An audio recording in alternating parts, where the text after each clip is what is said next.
Que dit la Bible de l'offrande chrétienne? Beaucoup de chrétiens ne savent pas quelle opinion adopter au sujet de l'offrande. Certaines églises y attachent une trop grande importance. En même temps, beaucoup de chrétiens refusent de se soumettre au commandement biblique d'offrir de nos biens au Seigneur. L'offrande doit être un sujet de joie et de bénédiction. Malheureusement, ce n'est pas toujours le cas dans l'Église d'aujourd'hui. La dîme est un concept de l'Ancien Testament. La loi exigeait que les Israélites donnent 10% de leurs récoltes et de leurs troupeaux pour le tabernacle, puis le temple, Lévitique 27.30, Nombre 18.26, Deutéronome 14.24, 2 Chroniques 31.5. En fait, la loi de l'Ancien Testament prévoyait plusieurs dîmes, une pour les Lévites, une pour le temple et les fêtes et une pour les pauvres du pays, ce qui aboutit à un total de 23,3% environ. Certains comprennent la dîme de l'Ancien Testament comme une méthode de taxation pour pourvoir aux besoins des prêtres et lévites du système sacrificiel. Le Nouveau Testament n'ordonne nulle part, ni même ne recommande, aux chrétiens de se soumettre à un système légaliste en la matière. Il ne mentionne pas un certain pourcentage de revenus à mettre de côté, mais demande seulement à chacun de donner, en fonction de ses moyens.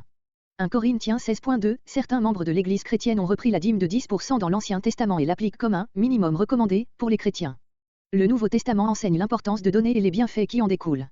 Nous devons tous donner ce que nous pouvons, parfois plus de 10%, parfois moins, en fonction de nos moyens et des besoins de l'Église. Chaque chrétien doit prier avec persévérance et demander à Dieu la sagesse pour savoir s'il doit donner la dîme ou sinon, combien donner, Jacques 1.5. Surtout, toutes nos dîmes et offrandes doivent être faites avec des motivations pures et une attitude de louange à Dieu et de service du corps de Christ. Que chacun donne comme il l'a décidé dans son cœur, sans regret ni contrainte, car Dieu aime celui qui donne avec joie.